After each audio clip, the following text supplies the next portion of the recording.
Welcome everybody to 52 Living Ideas. Today is Thursday, so it's Jordan Peterson Thursday, and we're going through his lecture series on personality and its transformation. Today we're going to be talking about heroic and shamanic transformations. And for that, I'm going to hand it over to Claire. Claire, go ahead. Thank you. Thank you, Shrikant. Welcome everyone to another Jordan Peterson Thursday. So last week we talked a lot about myths. Peterson laid a foundation for us about how early myths serve as sort of archetypes for humans to orient us within the world, so that we know not just what the world is made up of through science, but we also know how to act within it. And that action becomes sort of innate in us. So this week, Peterson is really going to drill down on what he calls the oldest story ever told. And it's one that acts really as a focal point of his philosophy and humans' coming of age journey and sort of growth and eye-opening experience. So in this, Peterson is going to encourage us to sort of leave the comfort of our walled safety and our walled community and venture into hell. And when he says that, it's our own personal flavor of hell. And once we learn this story and once we venture there, we can start to force ourselves through to a transformation. And this transformation is really the formative coming of age story that Peterson encourages all students and humans to go through really at any age. So when we talk about initiations or shamanistic rituals, these are classically things that happen in that coming of age puberty story. But for Peterson, this is an awakening, and it really can happen in any age. And I think this is why we see people really flock to Peterson, because when you go through that transformation yourself and you come out on the other end, it can be really life-changing. And I think we've all experienced a bit of that as we've read 12 rules. So we're going to break it up into two sections today. First, we're going to just do some repetition for everyone that's new. Peterson spends kind of the first half of the video talking about stuff he's already gone through. So we'll talk about myths as a foundation. We'll talk about fiction and why fiction is important and why it's relevant and why it's actually true. We're going to talk about tyrants and good kings. We'll set up this juxtaposition between culture and the unknown, and then we'll kind of take a pause. We'll talk about it, see what our baseline is, and then in the second section really go deeply into what are these heroic and shamanistic initiations, what's the story, and then how can we integrate that shadow ourselves and kind of go on that journey.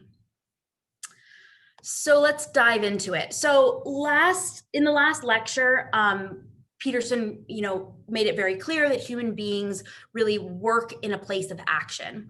And as humans, our primary environment is the environment of other people. That's really the world in which we live. And so what that means is we as humans, we arrange ourselves into hierarchies. These are hierarchies of power, of dominance, and they're not new. They're 300 million years old.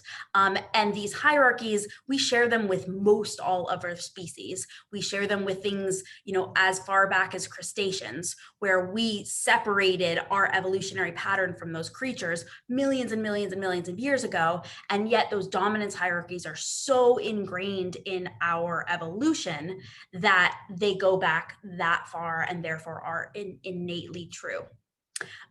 So for lobsters, we share that same neurobiology, and it makes them get sad when they lose a battle and their serotonin levels go down, and that becomes a self-defeating kind of feedback loop. And if you take a lobster and you give it some antidepressants, some serotonin reuptake inhibitors, those lobsters will react. They'll stand up straighter, they'll feel a little bit more confident. And so that sort of cycle of loss, depression, and that feedback loop, is something that is really true. And the higher up the dominance hierarchy we go, the better we feel. So how do we interact in this world of humans as our own environment?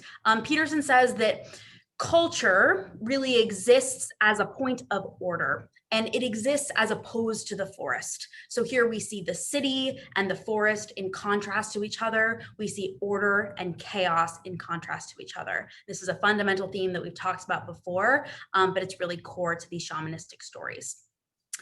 So that dominance hierarchy, it's part of culture. It's, really stacked up. It's pretty obvious there, but it's also a part of nature. This dominance hierarchy is the primary mechanism of sexual selection. Peterson says it's masculine in structure. It allows men to rise to the top. Women kind of let the males battle it out, and then they get to choose from the top. And that's really core dominance hierarchy here. So humans, we've evolved to climb up that dominance hierarchy, and more than that, the humans that really succeed from a sexual selection perspective are those that start to learn to dominate across all the hierarchies put together. Because as we've talked about when we talk about game theory and games, is in life, we're not just playing one dominance hierarchy. We have relationships, we have our education, we have our work. We're playing in all these different series of games, some of which we're higher up at and some of which we're lower. And what we really want to get to is, what is that meta game? What's that meta hierarchy across all of them? And when we exist in that place, life becomes a little more clear and we can abstract. And this process of abstraction is a core element of fiction. And that brings us to our next section. Why is fiction important? Why is mythology important? Why is this heroic kind of oldest story ever told important? And Peterson says it's important because fiction is true. Is it true in the sense that the events happened? No, but they are true in the sense that these age-old stories are abstractions of many, many, many stories told over history, as we said. His example here is in math. Right? So math in a way is an abstraction. If you take one banana and one apple and you put them together, are they the same thing? No, not at all. But are they one and one? Yes. And through that series of abstraction, math actually becomes much more true than the nuance of these objects. And so in this way, stories are abstracting the archetypes that are the most true across our history, across human to tell us, to guide us, and to give us a point of truth. So fiction, in a sense, it's not true, but it is true in that it's an example of a certain ideology. It's in the same way, if you ask someone about their day, they're not going to tell you, I woke up at 7:45 and then I walked to get coffee and I ordered this and I put milk in it. They're going to give you an abstraction of their day that is boiled up into a gist that provides meaning for you. And this is how we communicate with the world. And in this way, fiction gives us this summary of how to look at the world, how not to look at the world. And it's captivating. And it's not always happy. And that's also captivating too. So Peterson says, why is it that we watch all these crime television shows? Why are we attracted to the evil hero in these fictions? And it's because it's true, and that there is some element of our shadow that exists in these evil structures and these tyrants that needs to be integrated, and it makes us want to look at it. It's really, really captivating. So Peterson asks, are the evil parts of these characters, are they more evil than someone who is not capable of evil? And this core sort of, this is an important contrast in understanding Peterson's basis for morality. That Peterson says that there is a certain level of, you have to demand that you are treated with respect, that you are capable of cruelty, but you choose not to be cruel. And that herein lies the basis of morality. Peterson says naivety is not morality. So just staying ignorant to your own potential for evil isn't going to get us anywhere in the long run. So the classic examples here, of course, every genocide in history, so Nazi, Stalin, even Stanford experiments, right? That we all have within us a capacity for evil, and it's not that hard often to bring that out. So what do we do? How do we stand in the face of this, human and innate capacity for evil? Peterson asks us to face the thing that we least want to face. he says that the gateway to personality, the gateway to this transformation, this coming of age story, is exactly through the portal that you do not want to go into. And this is, again, a purely sort of Nietzschean and Jungian philosophy, that the parts of you that you've avoided are the parts that you really want to look at. And this is something to keep in mind when we get into the story itself. So, as we said, fiction is approximate. It's more true. It's more sort of religion-like, and it needs to be very, very nearly human. That's an important element of this fiction that we revolve towards in this kind of age-old mythology. Peterson's classic example here is the Superman stories and kind of the Superman franchise, where kind of throughout history, the Superman in comics kept getting, kind of from the 60s, and correct me if I'm wrong here, people, 60s on, he kept getting more and more strong, right? He was invincible. He could do this, he could do that. He became almost godlike. And people kind of stopped reading, and readership and interest in Superman went down, because when God always wins, it's not that fun. And it's at this point where the franchise started coming out with things like kryptonite, right? Like Superman's one key flaw.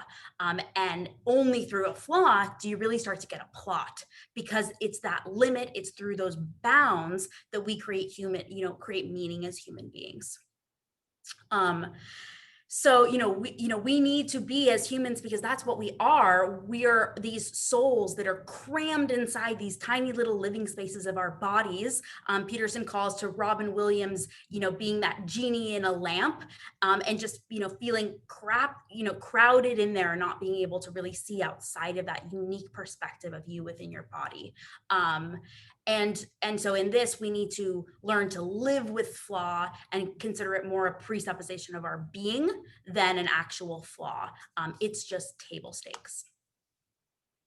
So moving on, the next section I've called Tyrants and Good Kings. These are two archetypes that we already started to kind of dive into last week in the mythology section, but Peterson says that culture and country is really generally, it's fair to presume that that's going to be your worst enemy, because the goal of culture, the goal of order, is to reduce individuality enough so that the individuals can all be tolerated by everyone, right? So you can't have this strict individualized society, because it's got to work. It's got to be efficient. Everyone has to be able to communicate effectively, and everyone kind of gets what they want. And so in this way, country and order is tyrannical in a way, but tyranny gives you a place to be. And this is one element of the archetype. It's the yin, the yang to the yin. It's one head of the coin. And on the other side of this evil tyrant, we have the good king. An example here that Peterson uses to get just a little bit spicy is Peterson's kind of contrast to the concept of patriarchy, is that he calls the patriarchy the apprehension of a mythological trope. And what the patriarchy is, what the evil patriarchy is the evil tyrant, right? That keeps others down, that stays up, that is corrupt, and it's impossible to overthrow. But Peterson's apprehension of that is like, well, yeah, of course, that's only one of the millions of the ways in which culture is oppressive. But setting up that evil tyrant without putting it in contrast to the good king is just absolutely incorrect, and it's really one-sided. And so that's really a classic example of this kind of tyrant as being an important figure in order to balance that with the good king. So another example here is Captain Hook is the tyrant in Peter Pan. How do we know he's the tyrant? Well, he also has this crocodile chasing him, and what's inside the crocodile is a clock. And that crocodile, Peterson says, signifies death.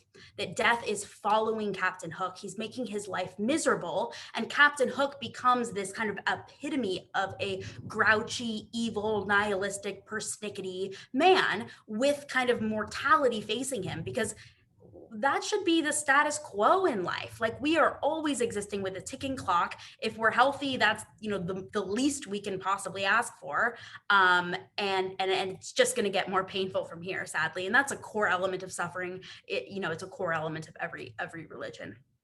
And so we have this Captain Hook character, and then we have Peter Pan. And Peter Pan, we see in contrast to Captain Hook, being this sort of eternal child, that instead of staying away from that tyrant, not wanting to become it, Peter Pan stays a child forever. Right. And that is our example of sort of naivety, never coming of age and never becoming that king, that good king, that King George, who could actually serve to balance out and fight that Captain Hook. The classic other story here, and I get back to it, is I think I have it somewhere else. I don't want to cut myself off, but is The Lion King. Right. So you have Scar and you have Mufasa. And then you have this regenerative story of Simba kind of coming of age and taking over. And it takes both of those balances to kind of create society. So these tyrants, they're mythological, but they also exist in real life. And this is a really important element of understanding Peterson and kind of where he comes from, because a lot of Peterson's research before even his clinical work was in communist Russia, was in genocides, was in reading about just sort of the world's most horrific acts, most of which happened in the 19th century, or at least those were his focus. So he talks a bit about Stalin and these figures being mythologically, but also truly tyrant, because they're held up as godlike, and that's an important piece. And so what epitomized the communist state at this time was that no one really got to say anything that they actually believed ever, and that's really classic of this tyrannic state. I think the number he uses is 1/5 of people was an informer, so everyone in your building was informing you. If you had 5 people in your family, one of them was informing on you. 30 million people were killed between 1919 and 1959. So this evil structure, this is the Maleficent to the Sleeping Beauty. This is Hitler. This is this tyrannical structure, and most of these tyrannical leaders that Peterson talks about existed through a lot of propaganda, through a lot of sort of justification. The Nazis, for example, they used compassion as a way to recruit. That they went after the mentally ill, the old, the sick, and considered it sort of merciful. It made people believe that they had to be merciful to comply with this, and this becomes like a justice issue.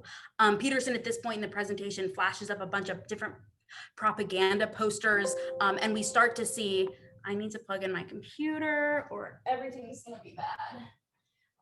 And we start to see some of these sort of godlike images when we see Hitler. So we see Hitler kind of shown as the knight of faith with the dove behind us. We see another poster in the opposition of the Allies kind of stomping out the Nazi snakes. And Peterson uses this as a jumping off point to talk a lot about snakes. So we're just going to dive into it. And snakes are, we can't get through with it without mentioning. So snakes, when oldest story with a snake in it would be the Garden of Eden. This is kind of a weird one because the snake signifies Satan, and we all kind of take that to be okay. The snake is Satan. And snakes for humans are really important kind of evolutionarily, because we existed in kind of an arms race from an evolution perspective to outwit snakes. We evolved in trees. We were small people. We were easily getting swallowed by these things. And so we developed really, really, really good eyesight. And he tells this funny story about when chimps see a snake that he says they think, holy shit, that's a big snake. And they use this guttural noise sound, which Peterson says is actually the exact same speech circuit that humans have when they curse. That we like those guttural, harsh sounds. They're instinctual. That's where Tourette's comes from, is those words are just instinctual when we think them. And that guttural noise, when he sees a snake, it gets all the other primates to come over. And what do? They sit around at a safe distance and they stare at that snake for a really long time. Why? Because snakes are fascinating. He says they're numinous. They're intrinsically meaningful to humans like fire. There is something that is both terrifying and fascinating about them at the same time. And it makes us really want to makes us want to look away. But once we get safe with it, we're just so attracted by that, that chaos, element of chaos. And so what we're going to do as we talk about this kind of oldest story ever told is talk about what's that meta snake? What is the fiction equivalent of that snake across all of the snakes in our life? Right. So if we take these archetypes to sum up, many experiences in one sort of meaningful story, what Peterson is going to ask us to do is consider what would the class be of all dangerous things. So if you could take all the possible snakes in your life and create a meta narrative of what that master snake was on top, and then if you could determine the mode of being that was the best mode of action to exist within that, all those overriding snakes, then you set yourself up for success, because if any snake comes out of the woodwork, it still exists within your overarching map, which is still accurate. You don't need to overthrow your map and rewrite it. So let me pause here and see if we want to move into the next section. All right, yeah, I'm just going to go through this next section quickly. So this snake and this meta snake, they exist outside, Peterson says, sort of the circle of light. So in The Lion King, in the beginning of the movie, when Mufasa brings Simba up to the Pride Rock and says, everything the light touches is yours. Peterson says this is a very, very old idea. We get it instantly when we hear that, because what's outside of the light? It's the elephant graveyard. It's unconsciousness. It's everything we don't know. And unconsciousness, it's only a word we have to articulate this abstraction because we don't know what is there.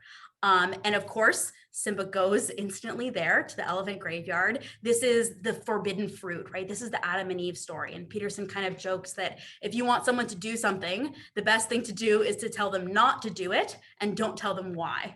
And I think that this is a classic story that, that Simba and Adam and Eve have to come to that realization on their own after they've made the mistake. And what happens when you make that mistake? What happens in Simba's case when he watches his father murdered? Well, Pandora's box opens. This is hell. This is chaos. And when the box opens, all the horrors of the world fly out. Everything that you learn, everything that's important to you, this becomes a wake-up call, and it's not pleasant. That being said, most of the things that are valuable to learn in life didn't come easily, didn't come by some pleasant lesson. And in this way, it's really purely transformative. So let's talk a little bit about that unknown. Let's talk about the place where the snake lives. We talked about Harry Potter last week. So this is where the basilisk lives, under the castle. This is, outside of the walled city. And this unknown is feminine. It's not female, but it's feminine from an archetypical place. Nature is benevolent, it's fruitful, and that element of nature as being both a selective, as women is playing a massive role in sexual selection. Peterson says that you have twice as many female ancestors as you do male. Every single one of us have twice as many female ancestors as male. Why? Because if every woman has one child, and not all men have one child, some have two, a lot of them have zero, that's what you get. You get a ton of female ancestors. And then you add to this some pretty terrifying stats just about what that sexual selection looks like. So there's, a funny stats he talks about on just Tinder swiping, that 85% of men are rejected by 100%, that it's that top 25% of men that get to be the selector, and there's some dominance hierarchy there. And as we know, it's just a lot harder out there for men in general to be dating than women. And so this role as sexual selector is uniquely chaotic, and it's uniquely kind of feminine. Again, not female, not girl, not woman, but the archetypal feminine. Let's see. So what else is the unknown? He says it's the source of resting of all things. It's the mother. It's the pregnant. It's the strange. It's hell. It's death. It's the grave. It's the moon. It's the matter and the earth. And when we see this in movies, it's deeply symbolic. So when you see sort of Peterson uses a witch. You often see a witch living in like a New York penthouse apartment surrounded by brick, right? They're under the moon. They're near a body of water. They're out in the forest. These are all sort of uniquely archetypical feminine pieces, and we understand them intrinsically. So when you go into this underworld, so Isis, again, being the queen of the underworld, this is a realm that is owned by the feminine. What do? Well, it's really, really gonna suck. And as we said, when you open Pandora's box and you didn't even intend to open it in the first place, it's gonna suck a hell of a lot more.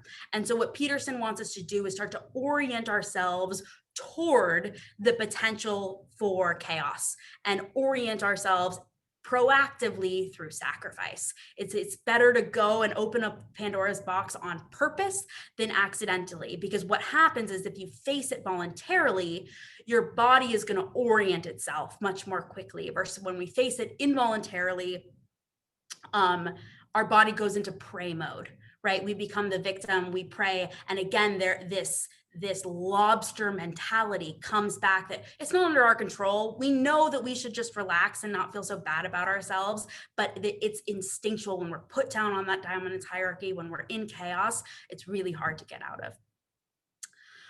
So we watch it. We watch it with our eyes. You know, that's an important theme, and we take corrective action early so that we can take that trip to the underworld and it can last a little bit less longer. And you know, down is where you go when you're sad. These are archetypal structures, according to Jung, and even kind of set up a little bit by Freud before that. So again, there's a yin and a yang element here. There's a lot of Eastern philosophy baked in here as well. It's that balance between the erratic and the not erratic, the predictable but not. It's what you know being turned instantly into what you don't know. It's, you know, that white circle within the black. You thought you were somewhere safe, but it wasn't there. Or I guess it's the black within the white. When you discover something about yourself. So Peterson says you can kind of identify these people who are deeply in chaos, and you want to turn away from them. There's something about these people, they skirt away from you, they can't make eye contact, they can't keep their heads held high, and so much of society is just existing in a place of chaos. There's a brain chemistry component here as well. So our brains are split up into two really unique pieces. These are order and chaos in the representations and the functions that they serve in our body, that left and right brain, or system 1 or system 2 if you prefer. And each of these sides of our brains actually has, Peterson says, a unique representation of the body. And it's really hard to change the models of those unique brains. What our body does is it kind of tries to mediate between them. But what happens if you have a stroke and if you lose the function of one side of your brain is you're going to start to lose the function of that corresponding side of the body, which is the opposite. And not only do you lose feeling, but your brain actually doesn't acknowledge that side even exists, because this one that does work, it's not even connected to that one. It has no consciousness that exists. And so in this way, these buckets of order and chaos, it's us that's navigating between them. They can't talk to each other. And so it's between us to kind of keep one foot between both and allow that checks and balances. And he says that what happens if you take those stroke victims, someone, I don't know their name, did this experiment that if you drip a little bit of cold water in the side of the body with no feeling, the person, they feel it, and the person has sort of a intensely emotional response because that side of the brain remembers that side of the body existed. And then once the sensation of cold passes within the ear, their emotions actually subside. So there's this sort of coming of consciousness even when we see that other side that we didn't know that was there. Thought that was really crazy. Let's see. So your brain can really tell when you are correctly optimized between order and chaos, when you're comfortable but you're not too comfortable. And we each, based on our own big five personalities, based on our upbringing, based on who we are and our DNA, might tread a little bit differently in that order and chaos. If you're a really stable person and you're more exploratory, you're a little bit more open, you might be willing to go hang out there on the order of chaos. You might want to push a little bit farther. Those though may be more neurotic, they just want to dip their toe out a little bit. They really like to exist in order. And these also correspond to political beliefs, to kind of conservatism and liberalism, and in our own ability to feel comfortable in a place of chaos versus one of order. So what helps us mediate between these two worlds? There's only one thing, and it's you. And even more than that, it's consciousness. So what consciousness does, to some extent, is that it faces and processes and mediates unconsciousness. So it goes out into the unknown, into that forest that's dark that we can't even begin to conceptualize, and starts to make it seen, to make it known, to bring it into the light, as we would see from that like Lion King reference. And this element of taking our consciousness and filtering through that dark forest, that's it. That's the juice. That's where meaning is made. And that's the story that we're going to go about in the next section. So the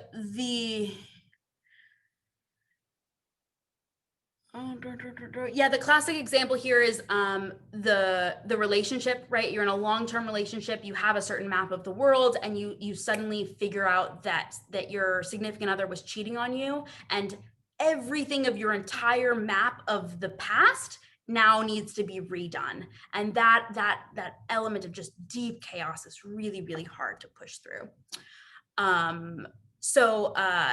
Let's see, I think I can skip a lot of this stuff. This is just Peterson rambling about dreams and stuff in his lectures. So that as humans, this is our goal, is to mediate between that order and chaos. This exists across genders. So yes, there is the typical female mother, there's the archetypical feminine chaos, there's the archetypical masculine good king, but we all have elements of these within us, and it's about sort of navigating the two. So I'm going to pause for a moment. Let's chat about this and ask questions and discuss. And what we'll go into in the next section is just what is this actual heroic initiation? What's the story? And what does it mean for us? Excellent. Thanks, Claire. So it's going to be Pegor, Dave, Joe, Stefan, David, and Lucas next. So we've got, for folks who are new, we've got a few rules, 4 rules actually. Type exclamation mark or raise your hand in Zoom in order to speak. Number 2, keep on topic. Number 3, be brief. Number 4, speak your mind and do so courteously. All right, so with that, you can talk about anything that has been said, or any part of the video, or this general theme that Jordan Peterson is talking about. Pegor, go ahead. Yeah, thank you, Claire, for your presentation. First of all, I just want to clarify, because I feel like a lot of people would have missed this. When Peterson talks about dominance hierarchies, he doesn't mean like dominance in the sense of tyrannical power. He usually means like hierarchies of competence, but it's just that in the literature, I guess it's a dominance hierarchy, and so that's how he goes. And even one time he mentioned that he should actually start referring to it as a competence hierarchy and not a dominance hierarchy. And the other thing I wanted to point out, or I wanted to answer Lucas's question, whether Peterson thinks we're biological robots seeking to reproduce or not.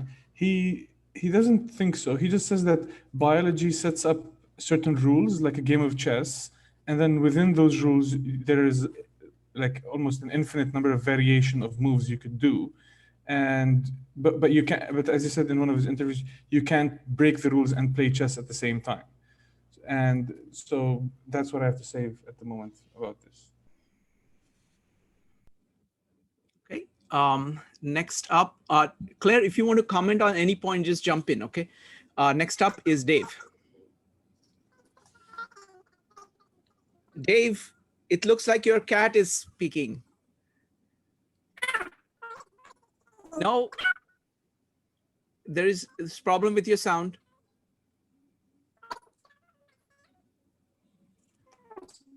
Okay, while you fix it, let's try one more time. Otherwise, we'll go to the next person. Then you have time to fix it. Nope, can't hear you. Next up is Joe. Try headphones, Dave. Joe, go ahead. Yeah, sure. Thanks, Claire. It was a wonderful presentation. One of the things that I found interesting in the lectures was the idea of the anti-hero. And I don't know if you're going to get to that in a little bit more, but the idea of how wisdom is gained in that process. And what I really kind of saw was the idea of Rule 6 back in the book, where the idea of putting your own house in order before being critical of anyone else. And I looked at that, and that was an interesting parallel, because I thought that that would be like a kind of a healthy way of engaging with our shadow, so to speak, is that you know, because he also spoke about the idea that how people can, you know, end up in a not so pleasant place and stay there as well. And I was just wanting to see if you saw any of the parallels between maybe that rule and in particular, and you know, and how we engage our anti-hero in order to become wise. Yeah, absolutely. I think that a couple things. One, you know, opening that Pandora's box or going into chaos is really awful. You know, it's and to add on top of that, just sort of the innate suffering that is humanity. And so the classic example Peterson uses with Rule 6 is the sort of the school shooter, right? Or the individual who feels so nihilistic about life and that sees the innate a capacity for evil within every human being as well as themselves, and chooses not just to kill themselves, not just to kill others, but to commit sort of mass murder. And this, you know, Peterson says, you know, it's sort of a surprise that more people don't do that, because life is so innately awful. And so that anti-hero character it's sort of it's the Captain Hook, it's the nihilist. Peterson likes to talk a lot about Dostoevsky as one of his favorite fiction authors. And so what you see in that case is, let's say you're in Stalin Russia and you're in a concentration camp, you have a couple options. And if you choose to take that option, which is writing a book and documenting your story and laying out the characters that are your captors and trying to understand them and understand that evil, like that's the path to take, rather than just throwing up your hands and you know, calling the whole thing off. So it is sort of it's a antidote to nihilism, but I'm curious to learn more about the anti-hero character, because it's not the tyrant. They're a little bit different. I think it's sort of the Cain and Abel contrast, potentially. Okay, so that was what my next question was. Actually, was that the tyrant and the king, like the difference between those two? But you're saying it's more of a Cain and Abel I would dynamic. think that the Cain and Abel, or Seth, is the one that he talks about a lot. We'll definitely cover this in Maps of Meaning, but yeah, I don't think I think the tyrant exists in contrast to the king. Next up is Dave. Looks like Dave. Dave, are you ready to speak?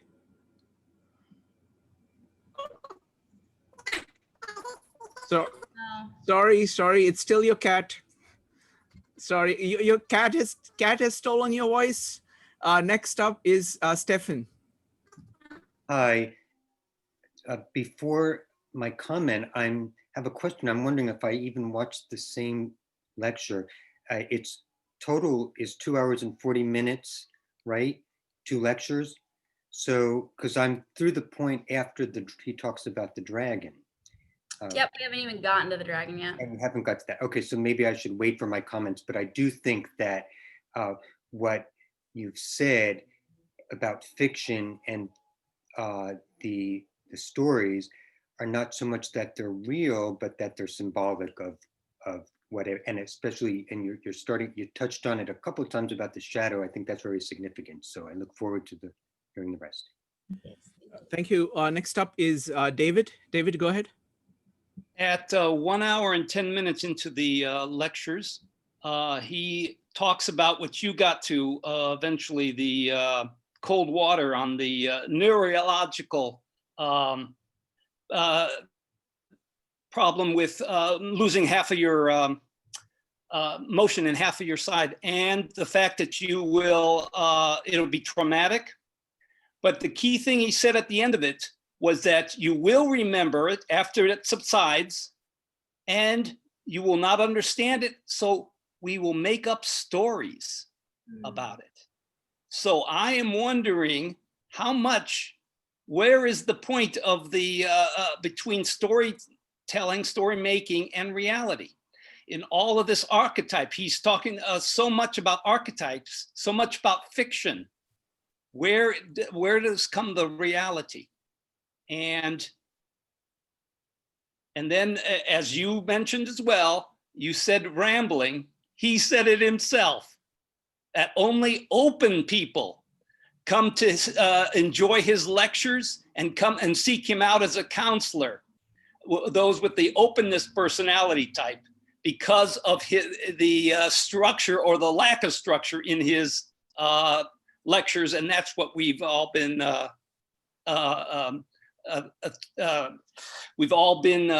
entertained by, is the somewhat sketchy structure of his lectures. Thank you. I think it's a great point, David, and it's I think also part of his magic is that he does exist in a realm of a little bit of neuroticism and certainly some chaos. He's talking about ordered concepts that are very well researched and come from his lifetime of both research and education and clinical work, but he's also sort of rambles and goes all over the place and is kind of off the rocker and isn't afraid to cry or scream or push back or really speak his mind. And I think there's something really magnetic about that. The story that comes to mind is Peterson's kind of contrast of the ice skaters. And, you know, if you have a 10 out of 10 ice skater that goes out and you're next, how do you top that? Well, you're the ice skater that pushes the envelope, that gets so close to falling and gets back up that by the time that you finish that performance, it was so close up to the line of insanity that everyone in the stadium has to get up on their feet. That there is something a little bit better than perfect, and it's having been to hell and back. And I think that's what we see in Peterson, is someone who's been to hell and back, and it is a little kooky because of it, but maybe we enjoy it. Imagine listening to him as I did at 1 1/4 speed. So imagine what that does to those lectures. Makes him sound like The Dave. playback. So this is an issue that comes up again and again. You know, we went through this entire series at our New York meetup. And the solution that we came up with is that each person actually watches the video. The videos are about a specific topic, in this case, the Heroic and Shamanic Initiations. And each person pulls out from there whatever they think is worth talking about. And that's what we end up focusing on. So we're not trying to actually go through the entire video. That's not what, you know, that doesn't make up for a good, make for a good meetup. It's much more of saying, okay, what is it? What are the key points here that he's making? And he makes it in his own way. Some people love it. Some people have to work with it. But I think I definitely recommend that, exercise selectivity in choosing what points you're going to talk about. The points are, what are you leaving with? What is it? What is the big point that you think is valuable enough to focus on? Next up is going to be Lucas, Aaron, and Mike. Lucas, go ahead. Pass. Okay, next up is Mike. Oh, hey, sorry. So I'm not really sure how to unpack this or how to even ask the question, but so the example of the chair that you shouldn't sit in, right? So the expanse of what is unknown, or what is forbidden to you and that you can put your toes into. So the way he phrases it is, I'm going to tell you not to sit in this chair. I'm going to forbid you to sit in this chair, but I'm not going to tell you why, right? So there are, I guess, two paths at the end of that phrase. I'm not going to tell you why, which seems important, right? In terms of stepping into the unknown. But I would say that me telling you not to sit in this chair, but not telling you why, that is to say, giving you the experience of the possibility of the unknown and forbidding you it, versus I'm going to tell you not to sit in this chair and I'm going to tell you why you should not sit in this chair. And it seems on the surface, those are two distinct different things, but underneath are perhaps functionally equivalent, if that makes sense in terms of unpacking. So me telling you not to sit in this chair and then not giving you the answer as to why you should not is in fact me informing you and giving you the answer being the absence of an answer, versus don't sit in this chair because it is sticky and full of worms or whatever it is. I have a legitimate reason to tell you not to sit in this chair. So I guess what I'm wondering about, and I'm not phrasing this particularly well, is me giving you an answer as to why functionally equivalent to not giving you an answer as to why? Or are these two distinct different paths, and do they lead to distinct different outcomes in terms of me actualizing myself? Does this even make sense as a question? Yep, it does. My best shot at this is they're not functionally equivalent, because the not telling you what's in the chair and not telling Simba what's in the darkness, that's the whole point. That's the part that makes it symbolize chaos. Because once you start to tell him, okay, there's hyenas in the graveyard and there's this and there's diseases and X, Y, and Z, chaos becomes a little bit less chaotic. And actually, when we start to parse that out, when we start to shine light into chaos and figure out why the chair is sticky, then we're actually starting to slay the dragon. So we're healing it. So the ability to not, and in Jonah and the whale, this is the unconsciousness of the ocean. It's dark. There's a depth that we don't know. So not knowing why is really fundamental to why the metaphorical meaning, I think, of this story.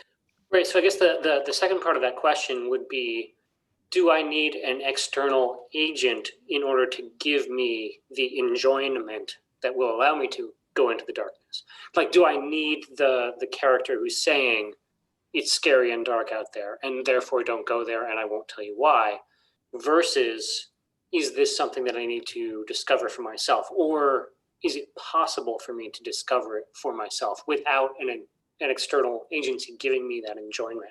Yep. I think Peterson would say you would intrinsically know it.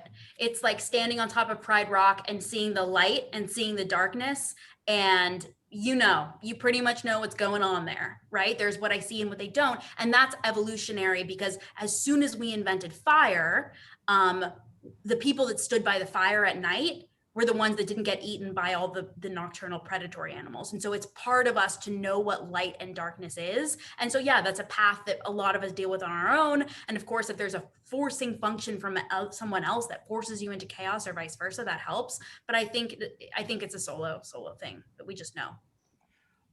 Aaron, you've unmuted yourself. Do you want to go next before Pegor? It doesn't matter to me. Okay, so then Pegor, you wanted to address that. Go ahead, and then Aaron.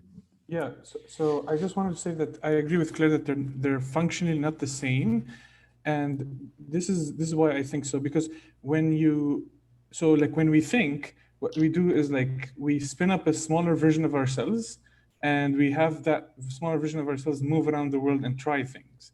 And when you tell someone don't sit in the chair, and you don't give them an explanation why, they get curious. Like the snake, it becomes numinous, even though they know it's you're telling them not to sit in the chair because assuming it's dangerous. The chair now becomes numinous. It's dangerous, but it's also curious. They want to know what's there. So now you've sort of highlighted some unknown for them to explore. Whereas if you explain it to them, usually it's some kind of a story. Again, like, oh, well, 10 years ago, your grandma sat in this chair and this happened, so there's a story. And so if you tell them the reason or the story behind the don't sit in the chair, then it's like an archetype, like a myth, and they can integrate that into their knowledge without actually sitting in the chair. So you're passing down the experience. And that's why, like, and sometimes, like, we hear these like saying that sometimes there are some mistakes that you have to do them yourself to learn, but there are other mistakes that you can sort of learn from other people doing them. And I guess depending on what exactly, quote unquote, the chair is, if someone else tells you don't sit in the chair and here's the story behind that, maybe you're convinced by it, or maybe not. But the point is that by just saying the ending of the story, you're leaving the arc, the narrative arc, in the unknown. And that's when people go like, okay, I want to figure out the whole arc, because it's the arc, it's in the arc that the information lies, and not just in the ending. So yeah. Thanks, Pegor. Aaron, next. Okay, guys. Claire, fantastic job as always. I just want to kind of address the folks that are getting a little lost in the abstract realm here, because it is highly abstract. And reading maps of meaning, the way that we can really make this super duper concrete is going into the unknown is a younger generation correcting the current power imbalance or something structurally wrong with society. So to make this really as concrete as possible, imagine you have a father that's a lawyer, and that father tells you, you, son, need to also be a lawyer, and you need to join my law firm. And that is just the natural order of things. And you notice there's a lot of things wrong with your dad's law firm. You notice that people are doing corrupt things, people are cheating, people are just things are not functioning. And then you say, Dad, I don't want to be a lawyer. I want to become an artist. That journey of becoming an artist is basically embarking upon the unknown. You are going into the elephant's graveyard. You are going into some unknown territory. And then let's say you become a famous artist, and then you get featured in the New York Times op-ed or whatever. Everyone loves you. And now you've made your own fortune and your own success. You have now basically recreated the old order, and because you confronted the chaos, because you did something that was outside the realm of what society or what your parents wanted you to do, and you made it your own, and then you show your dad, like, look, I've made my own way as an artist, I've made my own way doing this. You have now brought a new sense of order to that old sense of order, but you have to go into chaos in order to kind of make that happen. I hope for those of you who are maybe getting lost with the Lion King and things like that, maybe that example helps a little bit. Thank you, Aaron. Let's see. John, you're next. Yeah, I think it was a great question. I forgot who the name of the person who asked it, so apologies. But I'm running a couple things. One is, I think there's something sort of definitive about not telling why, let's say a kid, don't sit in the chair or something, not telling them why, that no longer is chaos once they know why, right? So you could say, like, don't sit in the chair, right? One example could be the chair has nails on it, right?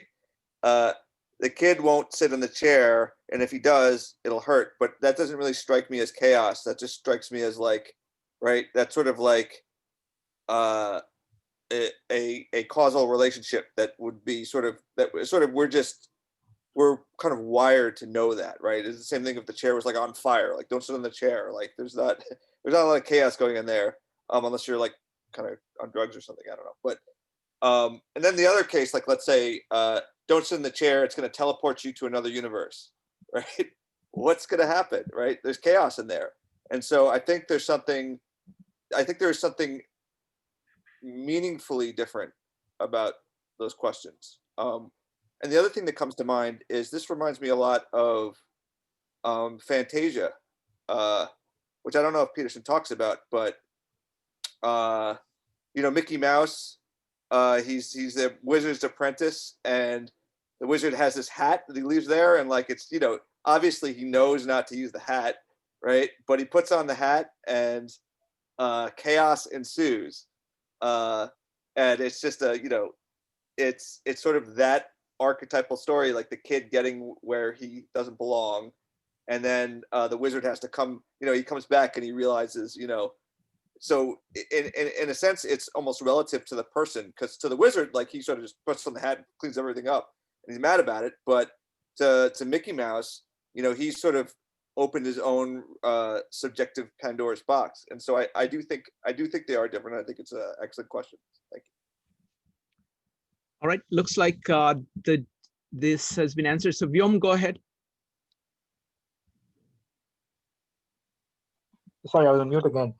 Yeah, so the question, I think I did not question, actually, the fact that we have, moving from order to chaos is something that's built into our DNA, because as a species, we can only survive when we find a new food. We can find, going into the unknown. It's something that's built into our DNA because of the curiosity part of it. Even the children try things even when you tell them not to, because that's how, we have to learn from our mistakes and learn. So, my only thought about is this whole chair thing, and it's inbuilt to be curious. That's what I feel. And I don't know if that overall makes sense in the whole context. Claire, any thoughts? Nope. Okay. All right. Let's go to the second part of the presentation, and then we'll open it up for questions again. Claire, go ahead. Great. Okay, I'm going to share my screen here. I think I want to show you guys these diagrams. Yeah, I think we're going to touch on this chair thing right now. So we'll kind of clear these up. So let's talk about this chair example. So let's say you're an individual in Peterson's class, and you have your conception here of sort of what is. You're interacting with the world. You know that you need to study. You know that there is some what should be, right? You're trying to get a degree. You're trying to pass this class. You're trying to have, the cute guy in the class like you, whatever your goals are for what should be for this class. You're interacting with the world, hoping to get some outcomes. And what happens is, when we are at a place of what is, and we're constantly kind of pointing at how we should act, and when someone tells us you should not act as to sit in that chair, okay, it's pretty enticing. We're curious about what that chaos is. And so what happens, and where the story comes in, is when we live within a lot of series of what is and what should be. And on that path of kind of figuring out how to act, we interpret chaos. We sit in the chair that we didn't know why we shouldn't sit in it, but we really injure ourselves. And herein lies the journey that Peterson is going to kind of try to take us out of. And what that transformation is going to be is what Peterson calls the sort of reintegration, or the ascent. And when you ascend after going through that chaos, slaying that dragon, which we're going to talk about, you get to a even higher plane of what is and what you're aiming at. And that's not to say that you're safe there forever. You might come to interpret some other kind of dragon or snake hidden in the darkness, but you will only come out of that in a higher place. And so these kind of concepts of aims, they hit chaos, and then they propel you even further forward. So this symbolic return to chaos, it's equivalent to kind of preparing a new creation. When we talked about the phoenix in Harry Potter, right? It is the death and the rebirth and the coming of a new creature all in one. And so we kind of interpret this transformation period as being prepared for truth and developing a new personality. It's the classic story of paradise lost, and then redemption. And very cyclical. We can see that there. Peterson moves to talk a bit about what he terms sort of creative illness, and what this creative illness he categorizes as is that feeling that we're in when we're in a place of great chaos, of great darkness, where we can't seem to find our aim, we can't figure out our map, and we're recalibrating and we're really lost. Peterson says that most of the great 19th century kind of figures and thinkers, from Nietzsche to Darwin to Dostoevsky, Tolstoy, Freud, Jung, they all were characterized by a really lengthy portion of their life of profound psychological unrest and uncertainty, and then coming out of that with some sort of a new theory or some birth. So through this pain, through the ashes, we are reborn. He uses a few kind of stories of his own life. His daughter kind of playing with dolls as a kid. She says, okay, let's kill the dragon and use his skin as protection. And Peterson talks about just having this profound, being moved and be like, wow, a little kid came up with this. But there is this age-old story of going out of that protected wall, interacting with chaos, slaying the dragon, coming back to it, that is really purely human. He tells another story of his 4-year-old nephew, who would like go around dressed as a knight all the time. And his nephew had a lot of trouble sleeping. And Peterson once asked him about why he had trouble sleeping and about his dreams. And the 4-year-old described this dream in which he was surrounded by evil dwarfs. And behind the dwarf was the giant dragon who had this fire in his belly that would spit out more dwarfs. And the dwarfs were kind of replicating. And Peterson asked him a really pointed and well-worded question, which is, what could you do with this dragon? And the kid says, well, I could take my dad with me and I would go kill the dragon and I would put out the dwarf making machine and then I would wear the dragon skin and I would be even stronger. And so again, this is, that 4-year-old understood that there was value in facing your fear, in facing it, and that what stands in the way really becomes the way. And the way, again, that calls to sort of more Eastern religion and philosophy as well. So we need to sort of proactively sacrifice for that dragon in order to get something more impactful. This is an archetypal pattern of threat detection, killing the dragon, and reintegration. Human beings, Peterson says, are really kind of the only creatures who are permanently anxious. Even you take zebras who, have prey or have predators all around them. Well, they're not stressed 24/7 about getting eaten by lions. There's only kind of certain modes where that's on. But because of human consciousness, we're constantly in this place of ever present snakes. We're constantly thinking about things that could go wrong. At every given moment, there's something that we're kind of worrying about in the back of our mind, and this is uniquely human. And so that symbolically is the millions of dwarves in this nephew story. That's Medusa, who's one evil head with many different snakes, right? So it's that ability to have many, many, many different dragons. And then the dragon being sort of the meta symbol of that ever-present fact of the predator. So what do? We don't just run from dragons. If you're being followed by a bobcat, you do not run from that bobcat. You turn around, you look big, you face it in the eye, and that's sort of the only option. And so here, this is our oldest story. This is the walled garden with the predictable competence hierarchy, as we said, and it's leaving that. It's facing the dragon with the round tail to symbolize the eternal truth that breathes fire, that is both water creature and land creature, going into that cave, which signifies darkness, the unknown, unconsciousness, facing the thing that upsets you, defeating the dragon, and then, as Aaron alluded to, going back to that original walled city with the dragon scales on your back, making you even stronger, more integrated with as before. And then a part that we mentioned but isn't released in the videos is there's a final element here that Peterson says is saving your father from the underworld.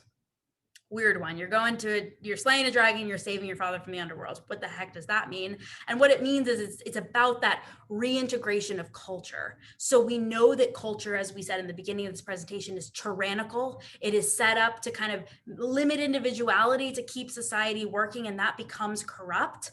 And so we have to leave, we have to learn, we have to fight our demons, and then only then can we come back, face our father and say, these things are good, these things are bad, and let's put it all back together and really parse out what's true and not, kind of in contrast to that anti-hero character who would have just said, let's throw the whole thing out, let's anarchy, let's redo this whole structure and burn it down and start over. So that process of coming back from defeating the dragon, this is deeply Jungian, and there's an element of integrating the shadow. So according to Jung, the first step sort of manifestation or transformation is this integration of the shadow. It's the way you are specifically attached as an individual to the archetype of evil.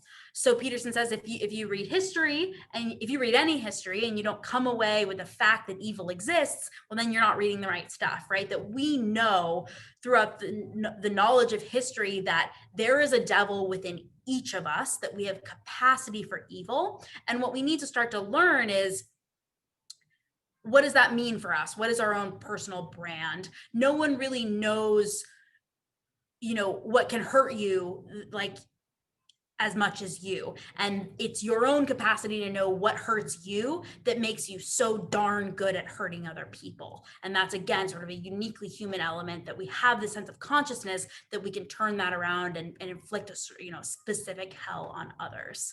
So we keep them right on the edge of death so that we can keep hurting them potentially, subconsciously and tremendously. And if you think that doesn't involve me, I don't do that, then you're lying to yourself. Peterson says it does. We all have this capacity for evil. There aren't, there isn't good and evil. There aren't perpetrators and victims. All of these archetypes are essential elements of being. We all have them within us, and the only path to meaning, to getting back into that walled city and really feeling like a fully functioning, calibrated adult that's headed somewhere, is to go through hell first. It can be dangerous to free yourself and to go through this process. It'll certainly, tear you down, but facing it is really essential. In his clinical practice, he uses an example of agoraphobics, because what's more, chaotic than what's outside your house? It's just a classic example. So he uses a woman who is really terrified of elevators, and just can't even go into it, doesn't even want to look at it, and bringing her out to slowly say, okay, will you stand 10 feet away from the elevator? Okay, cool, great, you're good with that. Make it boring for you. Will you go 5 feet? Will you stand within it? And facing that head on, breaking down that dragon into all the individual little pieces of the gnome. That's where we're going to start to actually slay the dragon, because slaying a giant fire-eating beast is not an easy endeavor, but he's really going to want to ask you to sort of break that down. If you're not careful, the world will flatten you. What's outside of order always threatens order. And if someone says something bad and you see a pattern,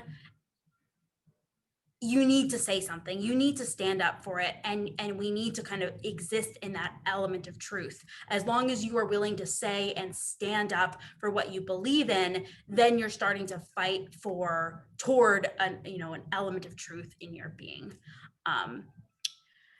So this unconsciousness, it's also the world. So it's sort of the known and the unknown together.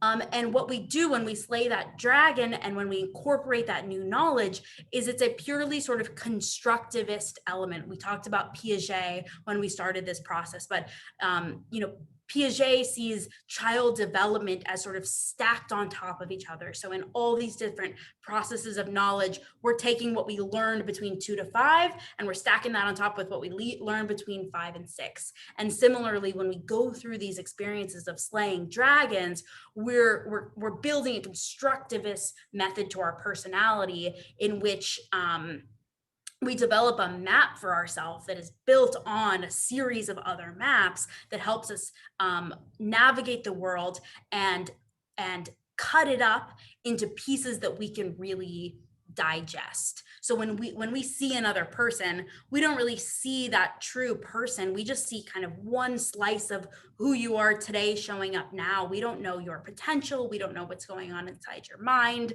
The real you, Peterson says, radically transcends your even conception of yourself. And so the only way to start to really get to know who is that real me, who is that potential shadow, is by going into that dark place. That's what behaviorists do. This is what clinical psychologists do, is they take all these dragons, they take the overwhelming dragon, which is just you saying, I hate my life, I'm depressed, I want to kill myself, whatever that is, and it cuts them up into little dwarfs and decomposes those micro problems. And Peterson says, what would you do that you would be willing to do right now to slay that dragon? Is it just looking someone in the eye? Is it sending a text message? Like, what is that smallest amount of dragon that you could slay and start to build that up? Don't run away. Just really facing it head on. Let's see, we go on to more snake talk. So kind of going back to our early ancestors, early humans, and even we go back to maybe 200,000 years ago. So we're not that far off, and certainly cognitively, really not that different than who we are today. They were not stupid. They were exceptionally tough. And so when we think about these early cultures, there was a really heavy trend towards sacrificing to the gods. Why do we see sacrifice so common throughout a lot of these cultures? Well, this was a really important evolutionary trend when humans started to realize that we could bargain with the future. The future is always the threat. The future is the unknown, it's darkness, we don't know what's out there. But what we can start to do is make active sacrifices in the present to help to ensure that that future is better. And here we start to get into a process of sacrificing and bargaining with the future. Because if you face that Medusa and you cut off one head and 7 heads grow back, like there is a category of evil that is endless. But if we can start to actively face that evil even before it comes up, it's again that kind of will be oriented toward it and more ready to face it head on. This is what money is, right? So we sacrifice our time and our impulses to work to get money so that we can make an investment and a bargaining chip for the future. None of this is guaranteed. None of it actually has inherent value, but rather we're bargaining with our future. So this story of leaving the walled structure, going back, slaying the dragon, coming back to kind of face their community. This is the classic initiation, right? This is it's processing, again, in this long-term relationship example. When you're betrayed, what do you do to feel better? What do you do when you're starting to ask, what was the past? Do I know myself? Do I know this person? What happened? What was the reality? What did I do wrong? Well, Peterson says when you're in that part of chaos that feels so dark, parse it out. Really think about what happened here. Pull together the pieces of chaos so you can really understand where you've been and where you're going. And only through that will you start to kind of feel better. So I could go on this story forever, but I think that we get the basic element here. And I think we can just open it up for discussion. Sure. I want to make a comment. I mean, I want to develop this. So far, we've been talking mostly about kind of a person and the external world and the challenge of dealing with the external world. But I think the same pattern applies within a person. So to put it very simply, like we have a right brain and we have a left brain. This is an oversimplification, but I think it captures a critical point. The right brain has ability of seeing patterns, seeing new patterns. And the left brain has the ability of systemizing things, kind of bringing order to some pattern that you saw. In order to function fully as a human being, right, what happens is that you're continuously trying to explore with your right brain. Your right brain is really very good at dealing with chaos. So you're able to see patterns. And as you explore it, as you go on this exploration, you are likely to get overwhelmed by just the complexity of things that you see. And the only way to deal with that is to convert that into order, to put some kind of a structure that captures the patterns, the new patterns that you're seeing. And once you've done that, what happens is that then for a moment you have a greater amount of order. But as soon as you do that, your right brain is free to see new patterns, and it goes and starts to see new patterns and creates kind of more chaos. And then you go ahead and bring order to that. Now it's a greater order than what you had before, and you're continuously doing that. So that's actually kind of built into how we are internally. So regardless of whether you're faced with danger outside, in order to keep your mind fully engaged, because what's going to happen is that if you stop with just doing the order, you're going to get bored. Okay, you're going to get bored out of your mind. Okay, and if you just keep on exploring, you're going to get overwhelmed and kind of disoriented. So you need to kind of be going back and forth, back and forth. So this is the yin and yang, is the same thing. And this is a version of it happening inside of you, inside your own psyche. This is the same thing that Jung talks about, of self as being a whole, which has unconscious part, which is kind of giving you all kinds of feedback, and your conscious mind. And you're trying to make more of the unconscious conscious. And as you do that, more of the unconscious becomes accessible, and you go ahead and make that conscious. And that's how you grow and develop your individuation. So it's a story. And so in many ways, the story is a dramatization of human psyche. So it's much more easier to see it in external story, but that's what actually goes on within you as well. So I just wanted to make that point, Claire. What do you think? Yep, I think it's a very, very important point to make, and it's a transformation that within ourselves is never ending, right? It's constantly something that we're taking in new information and adapting that map. Excellent. Next up is John, followed by Mike.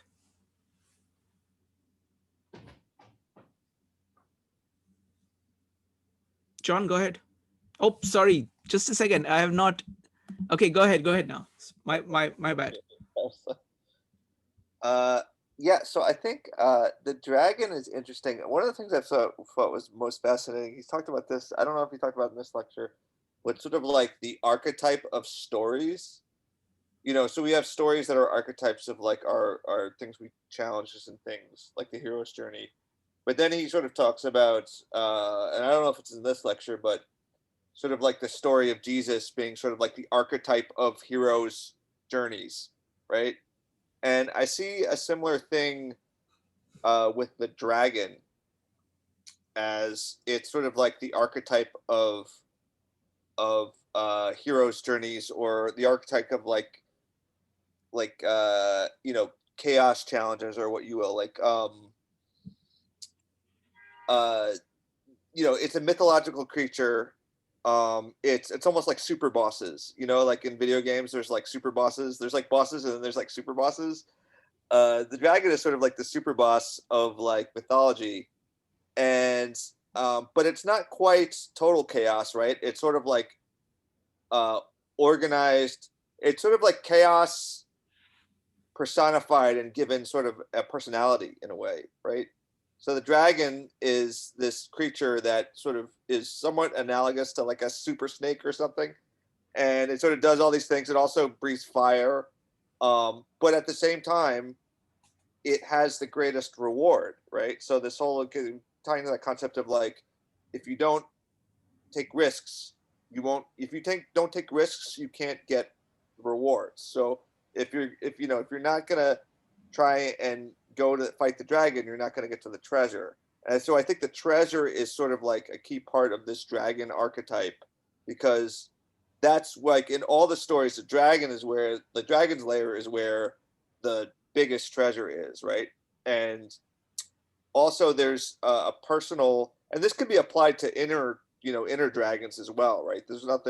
I don't think there's any distinction between like fighting a real dragon and fighting your own like inner dragons. At the same time, if you try and sort of fight a dragon or try and get that treasure and you're not poised and you haven't prepared yourself, you're gonna be burnt to a crisp, right? If you look, Game of Thrones had this is a spoiler alert, but this isn't like a big plot line, but there was like this aspiring hero minor character, and he went and he tried to like fight the dragon because they wanted to be big and tough and I guess impress some princess, and he just got vaporized. So I think there's something interesting about this sort of again like this archetype of stories, and I think the dragon sort of ties into that. I think the more mythological you get, the more abstracted away from like the regular stories we are. So these stories, it's almost like Jesus is regardless of the religion, you could say that as like a super archetype, and that's just something that doesn't really happen in everyday life.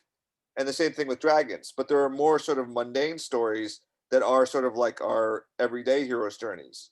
And maybe the fact that these mythological archetypes exist are there to set templates for generating these stories again and again and again. So anyway, hope I didn't ramble too much, and fascinating. Thank you. No, excellent point, John. I mean, I think that's what it is. Stories are simulators. You can see that, amazingly well, again, in Jacob Bronowski's Ascent of Man. He goes into these caves where there are these cave paintings.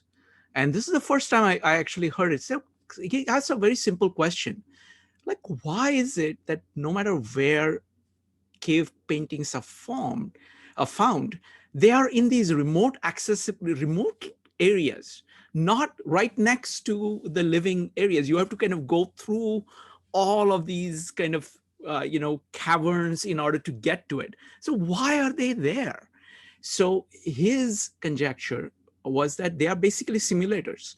So they would take a young person in there, and then suddenly it would be all dark, and then the torch would just go and light up a bear, and then it would have an immediate impact, and then it would go to the kind of a hunting scene of people going. So it's a way of actually showing you, and I think that's what stories do. They are showing you how to do things. They're teaching you. It's a way of kind of abstracting out lessons that you need at every level of your life, kind of even moment to moment to kind of large goals. And they give you both kind of the courage, the inspiration, the direction, and the courage to kind of plow through the fear that you have. So absolutely. Joe asks a question about connection of this with what we've been talking about with Daniel Kahneman's book of Thinking Fast and Slow. And absolutely, this is system 1 and system 2. System 1 is the chaos and system 2 is order. And that dance of it going back and forth. And yes, the gold actually lies in system 1, but it can only be extracted through the effort of system 2. You see, we have got very large brains, and we are able to see patterns, new patterns, and there's just infinite possibility of patterns. Always, no matter how many patterns you've seen, there are more patterns to be seen, deeper patterns. And capturing of one level of patterns allows you to actually access the next level of patterns. So there is that, the goal that John was talking about in there in system 1, and you're using system 2 in kind of coordination with system 1 to draw it out. Joe, does that answer your question?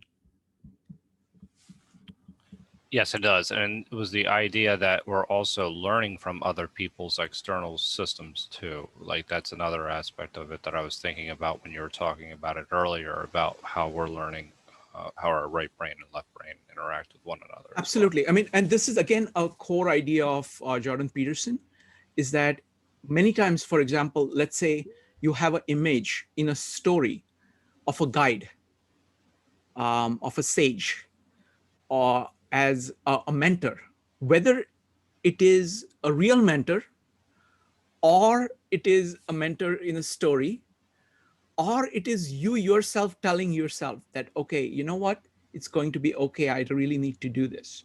They're all analogous, and kind of thinking of them as persons, people who kind of see the larger picture of the story, and that give you the courage and the knowledge to push through the rough patch that will get you there. That remains the same, regardless of whether it is an actual person that you look up to, or a character in the story, or your own voice saying that. So I think that's a really brilliant point of Jordan Peterson. Next up is Mike. So another book to plug real quickly is Algorithms to Live By, which is kind of an interesting thing going off of what you were talking about, Joe. So what I was thinking about, and maybe you sort of answered the question in a more positive way than I would ask the question is, so the hero's journey, you go out, you go into the darkness, you slay the dragon, you come back, and the end of the story is you sort of reintegrate yourself into the society that you left in the first place. And the society that you left in the first place is exactly the same as it was before you left. So the question is sort of what is going on with the second half of that story. The second half of that story is you're reifying the basic structure of the civilization that you left in the first place. No, that's not true. No. That's not true at all. I had jumped. That's very much further from the truth. Okay, so, and you were sort of addressing that before. So, and I think you were addressing that in a better way than I was. Claire, can I tell a story? Please. Okay. Sorry? Can I tell you a story? Yes, please. Okay. So this is the story of Horus. I don't know. Claire, your memory is better. What's the name of the king, the old king? Shrikant, can I just jump in quick? Yes, Sharon, go ahead. Mike, it's about making the world better. So like you're not going back. When I say like restoring order, you're restoring that order in a much better way than it originally had been devised. Okay. So like if you think of like Mufasa, or you think of some kind of king, yes, that king has order, but there's always something wrong with every generation. There's something wrong with every single society. So the younger generation is confronting chaos. They are learning something new about themselves and confronting some demon within them or some demon within society. And then they're coming back and bringing back order, but they're bringing a better, more just form of order. They're correcting all of the things that the father and when I say father, I mean the previous generation failed to address, and then they're reintegrating that. And then that cycle just continues onward and onward and onward, and humanity is progressing. So Aaron, let me go ahead and tell a story. Yeah, go ahead. That's the best way to do this. So once upon a time, there was a great king called Osiris in Egypt. He was truly amazing. He actually created, built the core of Egyptian civilization to a completely new level. Okay. But he was getting old, and he was not, he was kind of a little bit frail, not able to kind of create new things. You know, he had done a lot. And he had a brother called Seth, who was his right-hand person. You know, it was his brother. Osiris trusted him, but Seth, all he wanted was to take over the achievements, the order that Osiris had created. Now, Osiris had built this great order, but it had become kind of stagnant, okay? And he had become a little bit kind of complacent. So Seth attacked Osiris, killed him, chopped him up into little pieces, and threw him in the underworld. Now, Osiris was married to, what's her name, Claire? I don't know. Wait. Isis. Isis. Yep. Okay, Isis. Isis represents the female character. She represents the kind of the living thing. Yes, exactly. Okay, very good. So what she did was, she was, of course, you know, mad. So she went back into the underworld, got the you know, a piece of Osiris and impregnated herself, and gave rise to a son, Horus. Now, Horus was born of order and chaos. Order in Osiris, but that had become too orderly, you know, and chaos. So he was actually, he's represented by the eye, or somebody who can pay attention to whatever needs to be paid attention to. He grows up, he challenges Seth and defeats him. So the idea is that order, no matter how great the order is, unless it is alive to the demands of life, it will die. Okay, so that's lesson number one. Lesson number two, chaos is already always there. The potential of taking even a little seed from the order and to kind of recreate something is there in our system one, is the potential of chaos. And what is born of the union of order and chaos is far more powerful than either order or chaos. Now, a story would end here amazingly well, but it doesn't end there. What Horus does is that he goes back to the underworld, gathers the pieces of Osiris, gives him one of his eyes. He's lost one of his eyes in this terrible battle with Seth. So he gives that one eye to his father, Osiris, and brings him back. And then the father and the son rule Egypt. So what it is saying is that you have to respect the order that makes human life possible. There is a lot of achievement of civilization.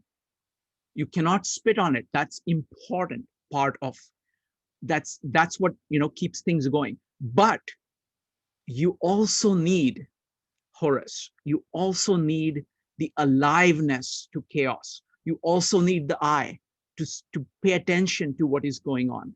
And these two things together are a stable foundation for life. So that's the story.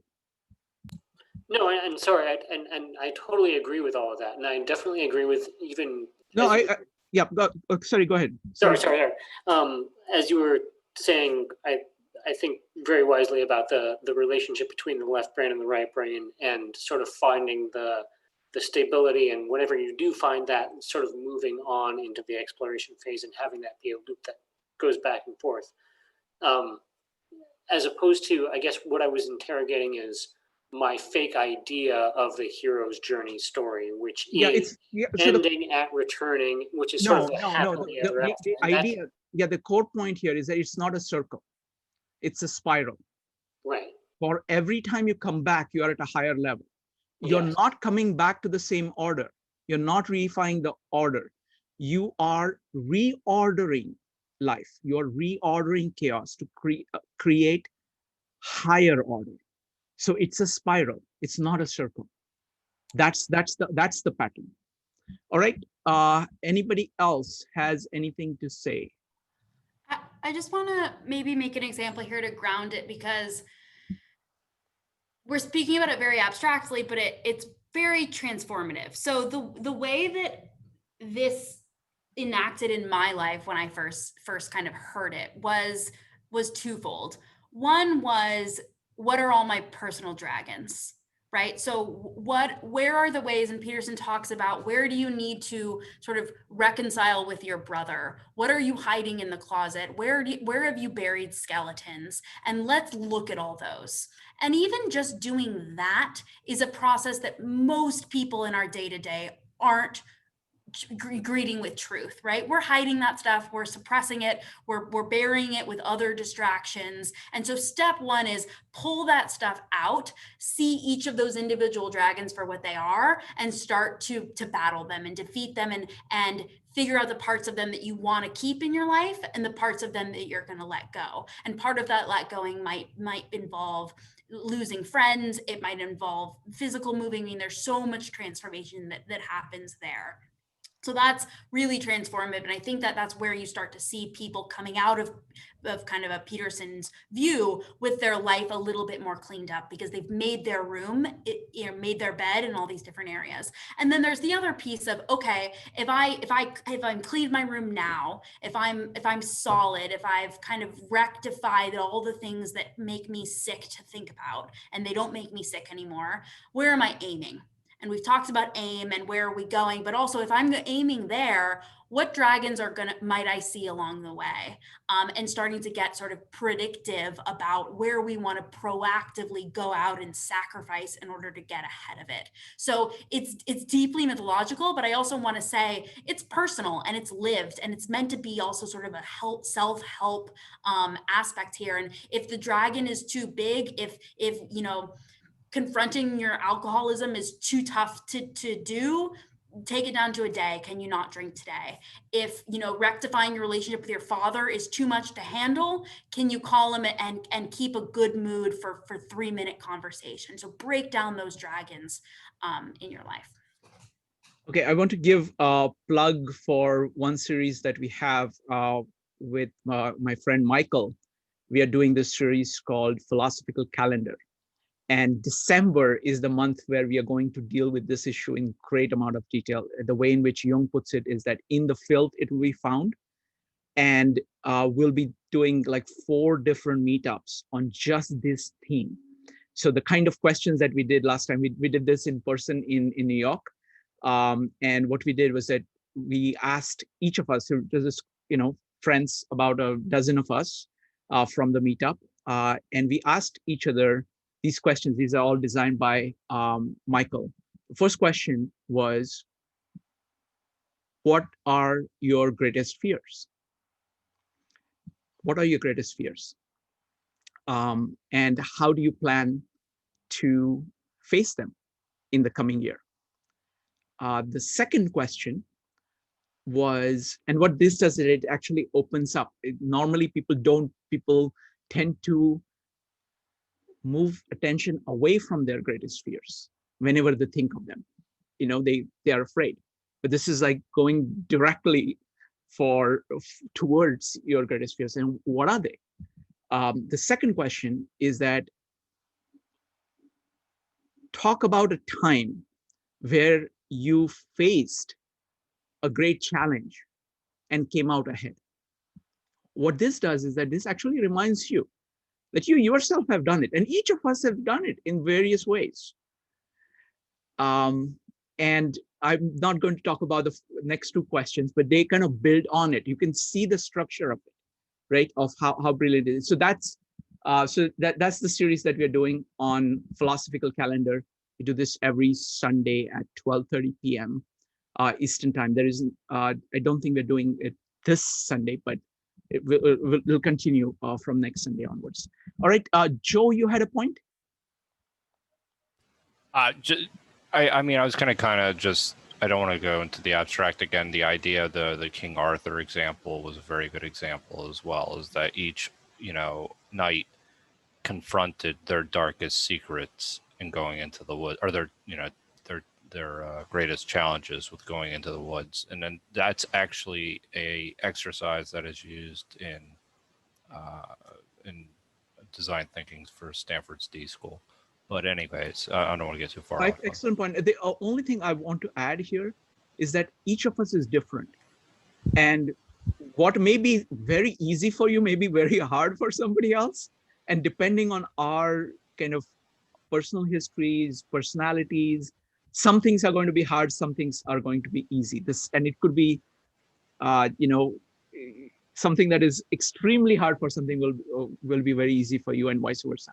So we have to keep that in mind when we are trying to evaluate. There is no kind of absolute, like for example, talking in public, for some people, that's nothing. But for some people to actually kind of face up to something that they have been putting off, that may be really, really difficult. And so you kind of have to find your own fears. That's where we need to start. Next up is Pegor. Yeah, I just wanted to add on the discussion about the order and the hero's journey that, first of all, in the Bible, in Noah's story, at the end, after like the flood has receded, Noah's, I think, youngest son finds Noah drunk and naked in his tent.